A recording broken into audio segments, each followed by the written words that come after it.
The wolf in sheep's clothing. On a quiet street where every house seemed to have its own little story, there lived two families who could not have been more different from each other. One home was always filled with laughter. The other was filled with silence. At the end of the street stood a beautiful white house with blue windows. Flowers grew along its small garden wall, and every evening, the sound of children laughing could be heard from inside. That house belonged to Daniel and Emma Carter. Daniel was a hard-working man who had spent years building a small but successful business. He wasn't rich, but he had everything he considered valuable. A loving wife, two healthy children, and a home where everyone felt safe. His wife, Emma, was gentle and warm-hearted. Their 16-year-old son, Ethan, was responsible and protective of his younger sister, while their 12-year-old daughter, Lily, was cheerful, curious, and always ready to help someone. They weren't a perfect family. They argued. They misunderstood each other. Sometimes Ethan slammed his bedroom door. Sometimes Lily cried because her brother teased her. Sometimes Daniel came home exhausted and Emma became annoyed because he forgot something she had asked him to do. But at the end of the day, they always sat together. They talked. They laughed. And most importantly, they forgave. Their next-door neighbor was a woman named Clara Bennett. Clara lived in a small gray house with her 18-year-old daughter, Mia. Clara had been divorced for several years. Her marriage had ended badly, and after the divorce, she had slowly become bitter toward the world. She rarely smiled. She rarely trusted anyone. And whenever she looked at the Carter family, something dark stirred inside her. Jealousy. At first, Clara tried to hide it. Whenever Emma passed by, Clara smiled politely. "Good morning, Emma." "Good morning, Clara." But the moment Emma disappeared, Clara's smile vanished. She would stare at the Carter house through her window and whisper, "They think they're so perfect." Her daughter Mia heard these comments often. But Mia was nothing like her mother. She was kind, soft-spoken, and compassionate. Whenever someone needed help, Mia was the first person to offer it. "Mom," she once said, "the Carters are nice people." Clara looked at her sharply. "Nice? Yes. How do you know? They've always been kind to us." Clara scoffed. "People are only kind when they want something." Mia shook her head. "Not everyone is like that." Clara didn't answer. She simply turned toward the window. Across the street, Emma was helping Lily water the flowers. Daniel was fixing Ethan's bicycle. The four of them were laughing. Clara watched them for several seconds. Then she whispered, "They have everything." Mia heard her. "Mom." But Clara walked away. The beginning of jealousy. Clara's jealousy had not begun because the Carters were rich. They weren't. It had begun because they were happy. Clara had once believed she would have that kind of life too. She had dreamed of a loving husband, a beautiful home, children who would sit around her dinner table. But life had taken everything in a different direction. Her marriage had collapsed. Her husband had left. And Clara had spent years blaming everyone except herself. She blamed her ex-husband. She blamed his family. She blamed society. She blamed bad luck. Eventually, she even began blaming happy people. Whenever she saw someone smiling, she wondered what they had that she didn't. And the Carter family became the biggest reminder of everything she had lost. One afternoon, Emma invited Clara and Mia for tea. Clara almost refused. But Mia smiled. "Mom, let's go." They entered the Carter home. Lily immediately hugged Mia. "I'm so glad you're here." Mia smiled. Daniel brought tea. Emma served homemade cake. For an hour, the house was filled with laughter. Clara smiled too. But inside, she was burning. She noticed the family photographs. Daniel and Emma on their wedding day. Ethan's graduation ceremony. Lily's birthday. Family vacations. Christmas dinners. Everything Clara wished she had. She looked at Emma. "You're lucky." Emma smiled. "We all have difficult days." Clara laughed quietly. "But you still have each other." Emma paused. Then she gently replied, "Yes. And that's something we never take for granted." Clara looked away. For some reason, those words hurt. The first lie. A few weeks later, something strange happened.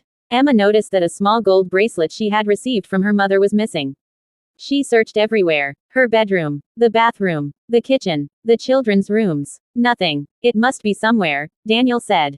Emma nodded. "I hope so. It was my mother's." Lily looked worried. "Mom, maybe you left it outside." "I don't think so." They continued searching. Then Clara appeared at their door. "I heard you were looking for something," Emma explained. Clara's expression changed. "Oh, what?" "Nothing." Emma frowned. "What is it?" Clara hesitated. Then she said softly, "I don't want to cause trouble, but I saw Mia near your back door yesterday." Emma immediately defended her. "Mia? Yes. She probably came to see Lily." "I know," Clara replied. "I'm just telling you what I saw." Daniel stepped forward. Are you suggesting Mia took the bracelet? Clara quickly shook her head.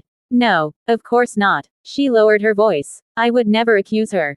But the seed had already been planted. And sometimes, a lie doesn't need to be spoken directly. Sometimes all it needs is suspicion. The kind daughter. Mia had no idea what was happening. She continued visiting Lily. She helped Emma carry groceries. She watered the flowers when Emma was busy. One evening, Lily suddenly asked, Mia, are you okay? Mia smiled. Of course. You seem sad. Mia looked toward her own house. Mom has been upset lately. Lily hugged her. Don't worry. Things will get better. Mia smiled. I hope so. What Mia didn't know was that her mother had already begun spreading small rumors around the neighborhood. Nothing huge. Nothing obvious. Just little comments. Sometimes we don't really know people. I've heard strange things. Some people look innocent. I just hope nobody gets hurt. Clara never directly accused the Carters. She simply planted doubts. And people began filling in the blanks themselves. That was her greatest weapon. The missing money. A month later, Daniel discovered that several $100s were missing from a drawer in his home office. He was certain he had put the money there. He searched again. Nothing. This time, Daniel became concerned. Did anyone come into the office? Emma thought for a moment. No. Then Lily remembered something. Mia came in yesterday. Daniel looked at her. Why? She was looking for a book. Emma immediately said, Daniel, Mia wouldn't steal from us. I didn't say she did. But the doubt was there again. And Clara knew it. That evening, she knocked on Emma's door. I heard about the money. Emma stared at her. Who told you? Clara shrugged. People talk. Then she sighed. I feel terrible saying this, but you should be careful. Careful about what? Clara looked uncomfortable. I don't want to accuse anyone. Emma's face became serious. Clara, just say what you came to say. Clara whispered. Mia has been struggling financially. Emma stared at her. So, I'm only saying. Clara paused. Sometimes desperate people do desperate things. Emma's heart sank. Don't talk about Mia like that. Clara immediately raised her hands. I'm sorry. She walked away. But once again, she had left something behind. Suspicion. The cracks began. Daniel became distant. Emma became worried. Ethan noticed. Lily noticed. Even Mia noticed. One evening, Ethan said, Mom, why aren't we talking to Mia anymore?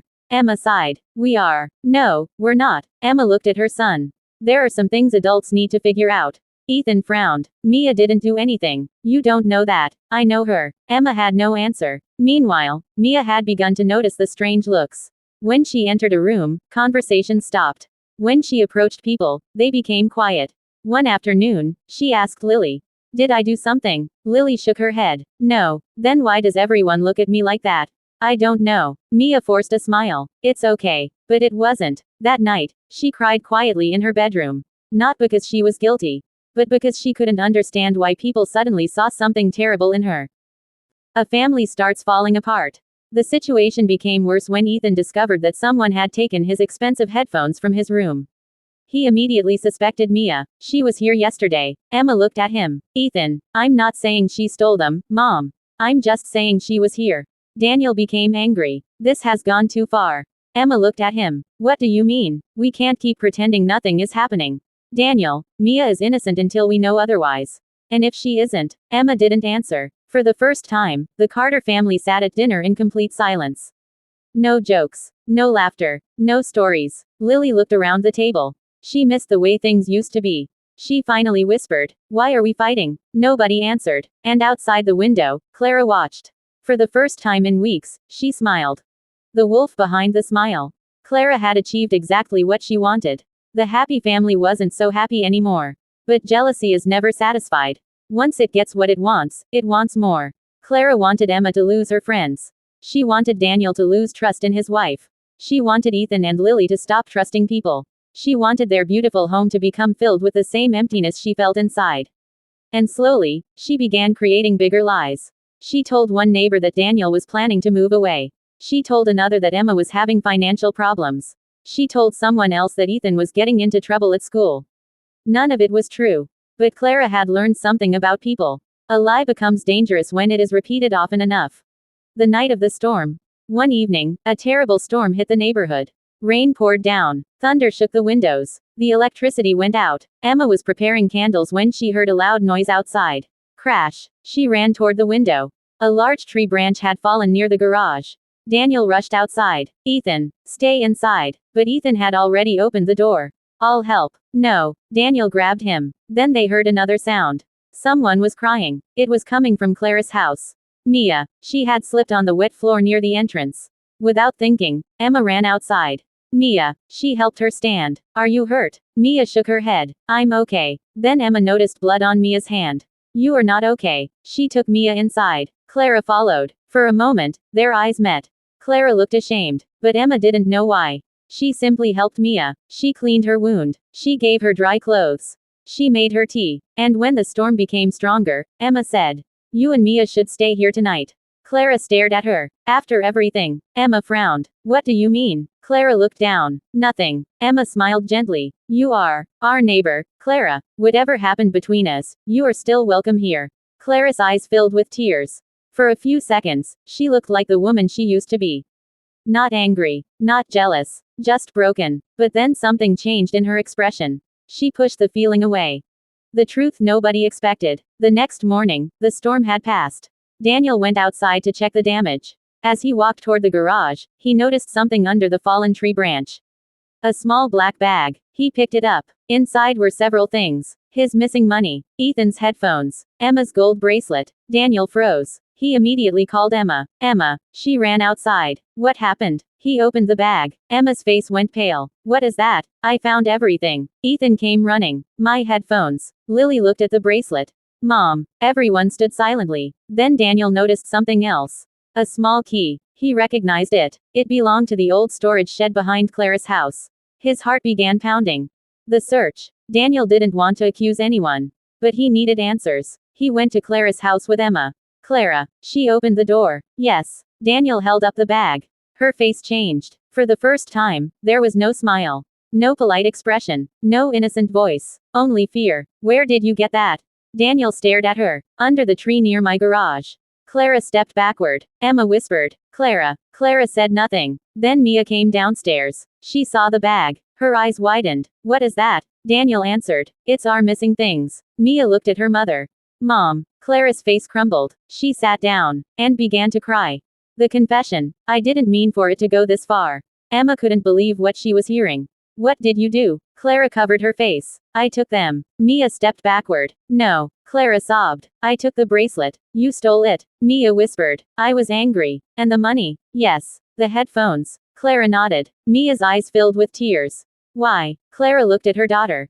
Because I hated them. Emma stood frozen. Hated us. Clara nodded. I hated how happy they were. Her voice broke. Every time I saw them laughing, I remembered everything I had lost.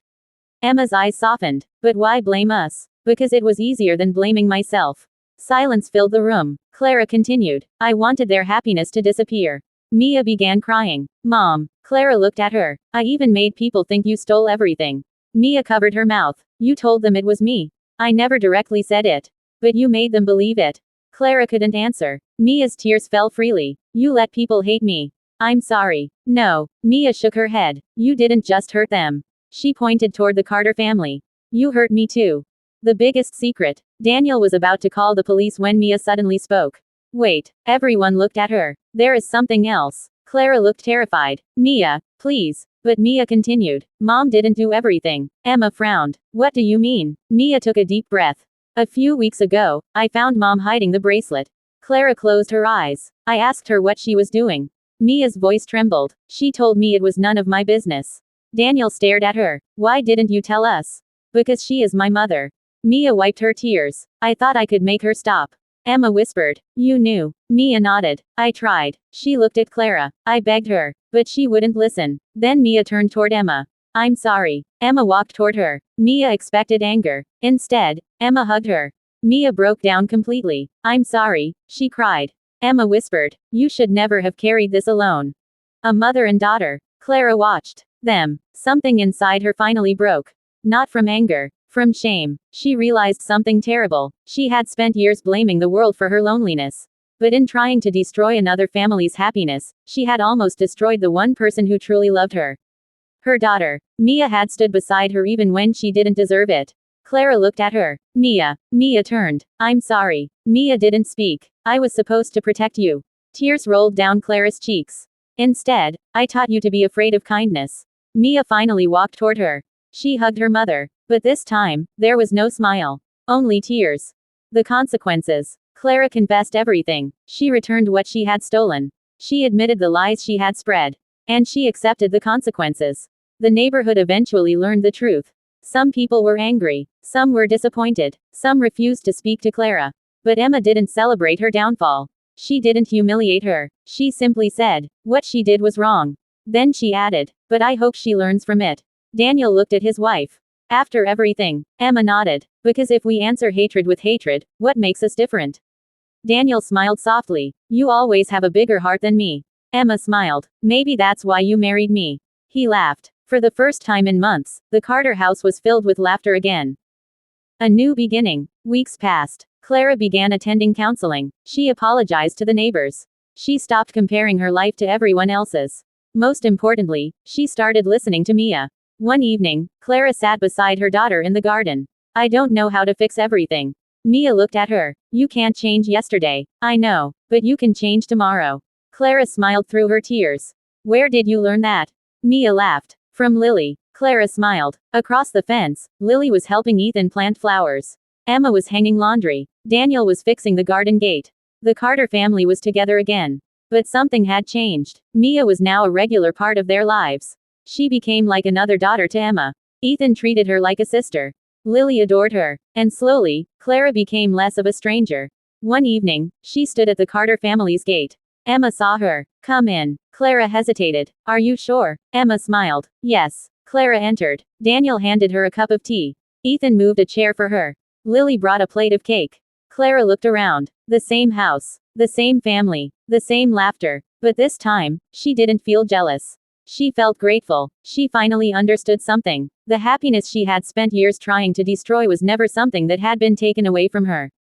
She had simply been too busy looking at what others had to notice what was still left in her own hands. Her daughter, her life, and the chance to become a better person. The wolf in sheep's clothing. Months later, Mia and Lily were sitting in the garden. Lily asked, do you think people can really change? Mia smiled. Yes, even people who hurt others. Especially them. Lily thought for a moment. What about wolves? Mia laughed. What? You know, wolves in sheep's clothing. Mia looked toward Clara, who was helping Emma in the kitchen. Then she smiled. Sometimes the wolf isn't born a wolf. Lily listened carefully. Sometimes it's a hurt person who forgot how to be kind. Can they become a sheep again? Mia smiled. Maybe. She looked toward her mother. But only if they stop pretending they're innocent. And finally become honest about who they really are. Lily nodded. Across the garden, Clara looked at them. For the first time in many years, she felt no jealousy.